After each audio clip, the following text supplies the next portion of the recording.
வணக்கம், daisy vlog Tamil. இன்றைக்கி நம்முடைய சேனலில் பால் பாயாசம் எப்படி செய்யணும்னு சொல்லி பார்க்கலாம். அதுக்கு 1/2 லிட்டர் பால், 1/2 லிட்டர் தண்ணி ரெண்டையும் கலந்து நல்லா அடிகனமான பாத்திரத்தில் நான் அப்படி வச்சுருக்கேன். நம்ம தண்ணி சேர்த்தனாலும் இப்போ நம்ம ஜவ்வரிசியும் சேமியாவும் வெந்து வரத்துக்குள்ளே நல்லா சுண்டிடும், நல்லா பாலும் திக்காயிரும், டேஸ்ட்டு ரொம்ப நல்லாயிருக்கும். அதனால் நான் எப்போ செஞ்சாலும் இந்த மாதிரி தான் பால் பாயாசம் செய்வேன். அதை நான் உங்களோடையும் ஷேர் பண்ணிக்கிறேன்.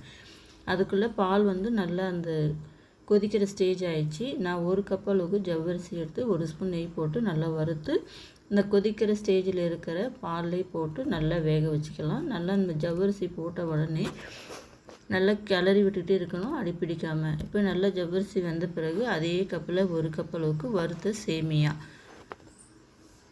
அதையும் போட்டு நல்லா கிளறி விட்டுக்கலாம். ஜவ்வரிசி நல்லா வெந்துருச்சு, சேமியாவும் நல்லா வெந்துருச்சு. இப்போ இந்த ஸ்டேஜில் நம்ம ஒரே கப்பு மெஷர்மெண்ட் ஒரே அளவு தான்.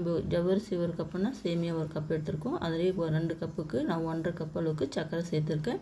சர்க்கரை சேர்த்து நல்லா கலந்து விடலாம்.